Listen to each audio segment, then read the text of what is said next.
What up? What up? YouTube, it's the Morris Trucker, man. Demonstrating love, truth, peace, freedom, justice. Here, there, and everywhere, man. Boy, alright. 60 days in. Trans Am trucking. Boy, listen. A lot can change in 60 days. Like now, it's the summertime with the coronavirus and things like that. With it not being a lot of things that's open, like resorts, not a lot of festivals, fairs, not a lot of food being moved, we done resorted to moving a bunch of dry van. Like now, I got a bunch of rocks headed to Lowe's that I picked up from a company that package rocks, gravel. 60 days in with Trans Am. Well, dig that. I guess the biggest issue is communication sometimes.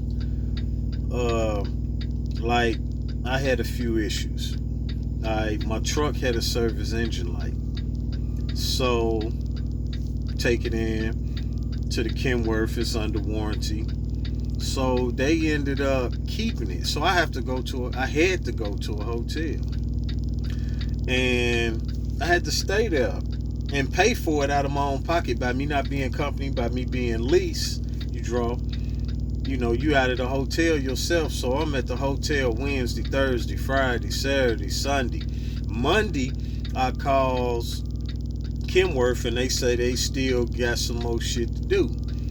So I'm like, damn, I'm already out of $400 at the hotel. That's just a hotel. That ain't the $20, $30 I keep grub hubbing from the restaurants. So I say, hey man, let me get a loaner or something so I can get on the road. They like, all right, cool. So they put me on a plane, which was crazy because I probably could have drove a rental car. A plane from Tampa to Baltimore to Jacksonville, Florida. And I guess Southwest didn't have a direct flight going from Tampa to Jacksonville. But I mean, all in all, it was only about 4 hours. So I get there, get a truck. It's at the Kenworth dealership. And dude, he jackknifed it or something, whoever had it. I don't know what else was wrong with it. So then they route me back to the terminal, which was cool. Deadhead, that was 191 miles, you know what I'm saying? And it was a half a tank of gas when I got the truck, so I didn't have to spend for gas on that. When I get to the terminal, all the trailers need to go to maintenance. So I can't go get a load until I get a trailer. So I had to wait there for 2 days for maintenance to finish up with a trailer. Then I get the trailer. I go to Longwood, Florida, pick up the load. That was 100 miles there. Now I'm in South Carolina. I'm pulling into, let me show you, the Loves for the fuel island. And the truck cut off. The transmission, the truck don't cut off. The transmission quit pulling. So I'm like, man, what is going, while I'm turning it, like I'm literally sitting here blocking about 3 fuel islands. I'm talking about cats mad. They in there telling on me. The young lady that came out here twice to see. I'm waiting on a tow truck. So they tell me it's a common problem that they having with Kenworth to try to reset it, turn the key on and off. That ain't working. So now I'm sitting here waiting on a tow truck. Craziest thing in the world. And this is a 2020 and it only got 91,000 miles on it. Why? And I got 37,000 pounds behind me. So, you know what I mean? I don't know how this gonna work out. It's Thursday. And this is my first, the deadhead plus this the only miles I ran this week. But luckily, at least one pays after 24 hours of the truck being in the shop. They pay for every day it's in the shop. So, outside of fuel, it shouldn't be too bad for me. I still end up pulling about 400 miles into this load, plus the 191 deadhead miles. So, yeah, it ain't gonna be a big check, but it ain't gonna be a small, after they get theirs, you draw. So Trans Am 60 days in. It's trucking, man. Straight up. Because I was really upset, like I said, about the communication. I called them, like, hey, y'all saying I gotta pay for the hotel. What's going on? My thing was, let me talk to somebody. I may have needed an advance. What if I didn't have the cash? You draw? You know what I'm saying? And like the Kenworth shop, nobody called. Like literally. They was like, well, you could sleep in the truck. No, I'm finna go take a shower, man. Lay down, chill. So I called an Uber to the hotel. Hotel was right around the corner. Not right around the corner, about a mile away. But if I hadn't have called them, I'd have still been in the hotel spending my money waiting on the truck. You draw? I mean, for me, that was crazy. The other issue I had with them was the bonus. Remember I talked about the bonus in my last video. Well, if you turn down the load, that kill you for your first 30-day bonus.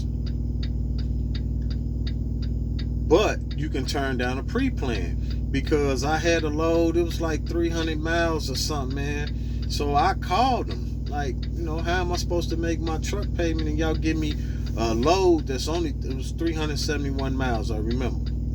But I had to sit on it for 3 days, pick it up tomorrow, and then it don't get dropped off to the day after. 371 miles, you can run that in 1 day. 3 days? That's ridiculous. So dude, like, why don't you just turn it down? Because I don't want to kill my bonus. He like, no, that was a pre-plan. You can't turn down dispatches, but you can turn down pre-plans. So I'm like, oh yeah, we ain't going for that one. Y'all can have that. So, okay, no problem. And when it's time for my bonus, they put it on the card, then they took it right off. So I called to see what was the problem. They're like, oh, they say you turned down the load. Nah, man. So it took them literally a whole week. Not a whole week, 5 days to put the money back. Took them a few minutes to take it off. But it took them 5. And like I said, I was calling every day, waiting on somebody to call me back. Nobody calling back. I'm calling every day. So when I broke down, now I done lost patience. Listen, man, I'm in the hotel due to a breakdown. That's not my fault. It's a warranty issue. You draw? And I'm spending my money, and then y'all holding my money. What's going on? And another thing I learned about Trans Am, that phone call shit, don't do it. Send the free form. Go to the Garmin and send a message. Because the phone calls ain't going to tell you what's going to happen. You're going to call.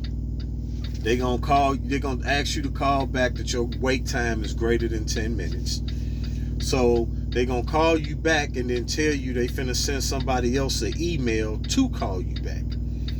That was what was really pissing me off. It wasn't a situation, because I'm the type of person to know shit happens, man. It don't always work according to plan. At least for me, no way.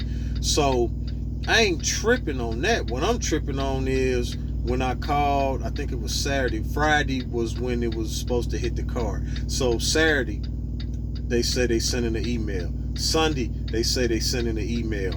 Monday, they say they sending an email. Tuesday, they say they sending an email. Wednesday, I break down. So when I call them Thursday and they talking about they finna send a, no, man, no. Y'all been, giving me that whole spiel all week about the email. It ain't working. I need to talk to somebody right now about this cash, man, because I got to go pay for a hotel. I had the money, but that's not the point. The point is, if I got to spend money, I need all mine, because they going to definitely get all theirs. Like one leasing a car, that's who they deal with for the leasing.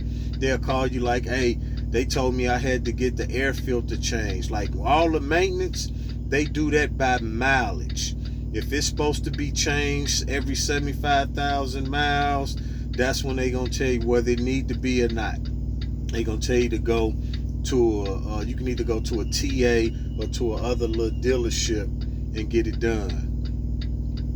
You know what I'm saying? That was $253, and I ain't been in the truck nothing but a month.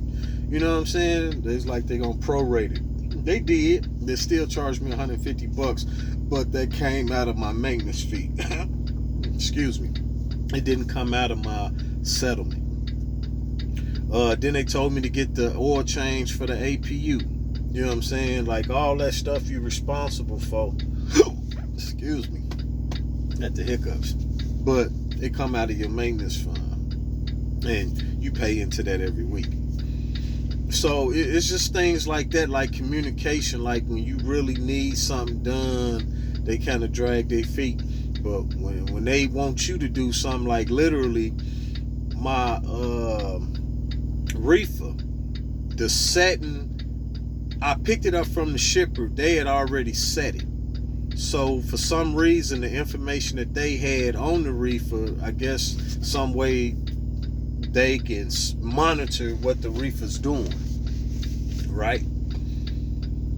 So they like sending me messages on the Garmin, but I'm driving, and you can't read the messages no way. And I'm not finna stop and pull over. When I get to where I'm going, I'll see what it's talking about. They got to the point where they was trying to get me to send a copy of the bill of lading so that they can see what the shipper wanted the temperature at. They locked my EFS card for fuel. You know what I'm saying? Like, until you send this, we gonna lock your fuel card. So I sent the bill and didn't think nothing else of it. Then later I tried to get fuel and I couldn't. They done forgot to unlock the card. Like, they'll literally punish you for not doing what they asked right away, but you can't do nothing but bitch and moan when it's on the other foot.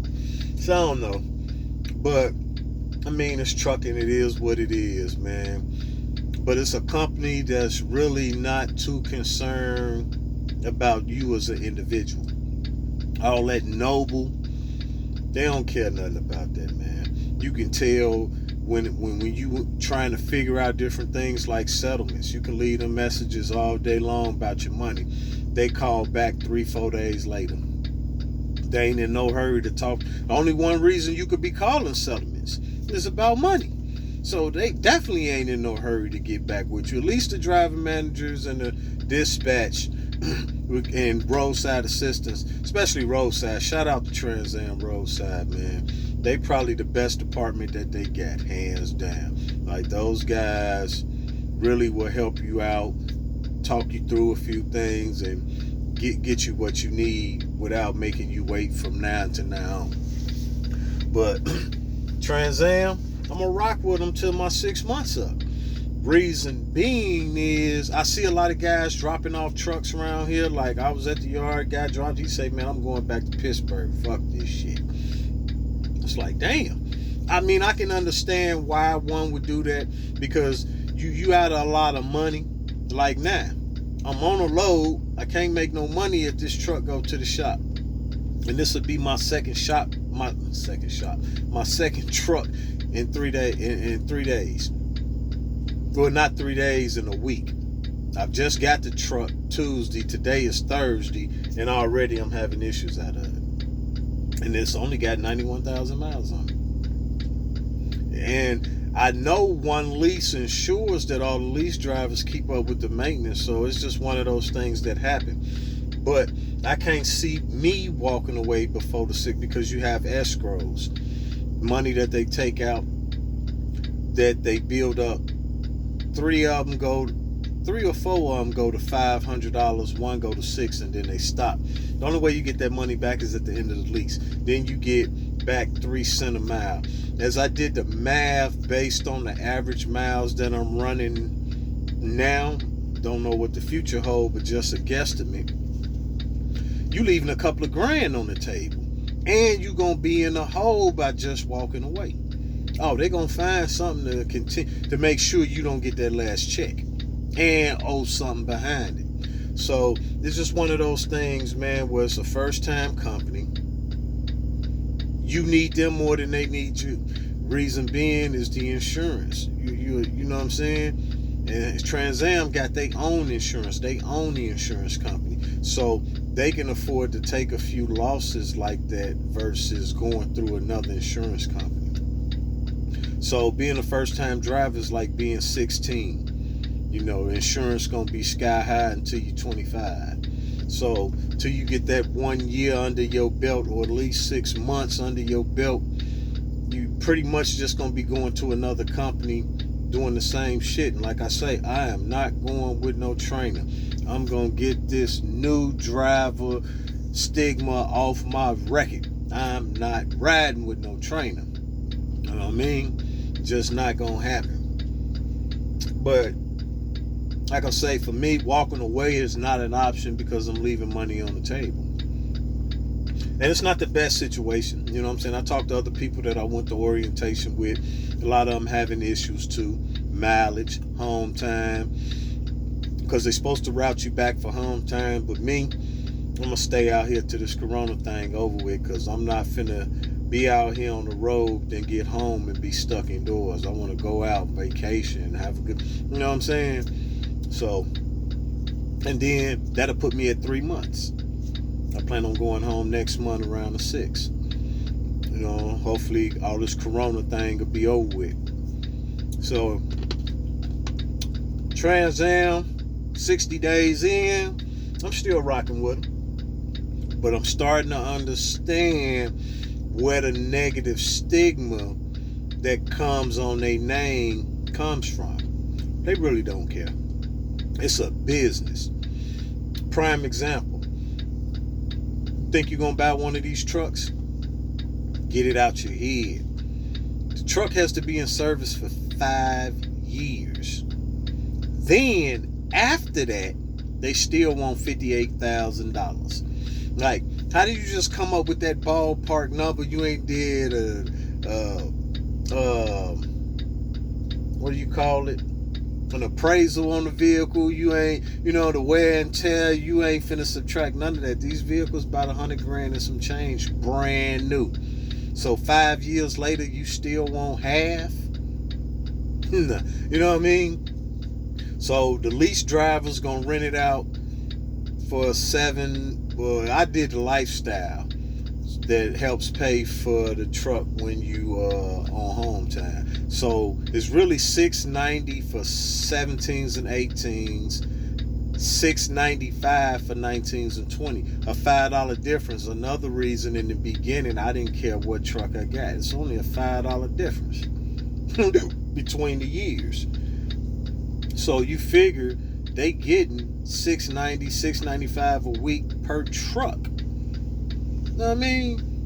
They gonna run a few lease drivers through them and then turn them over to the company drivers, man. They not losing at all. Only person that can lose is you, because now you got to go to a whole new company, pack up all the stuff in your truck, get it back home. You see what I'm saying? Start all over, go through orientation, wait to get paid, and then it's gonna be the same issue because you a new driver. You know what I mean? You may make a little bit more money, but unless you go to a small company, you deal with any of these big companies, it's gonna be what it is. So 6 months in with Trans Am is understanding you're a new driver and you're really not as important as you think you are to the company, or as they try to make you feel like in the beginning. You just got to get out here and hustle hard and just get through your 6 months. Simple as that. So yeah, I'm not all the way happy, but I'm not all the way dissatisfied. Like these next 2 checks, they ain't gonna be nothing to call home about. Nothing. You know what I mean? Just enough to keep me going till it, get right, because I'm having these breakdown issues. So we'll holler back at y'all in 90 days and see how that works. Peace.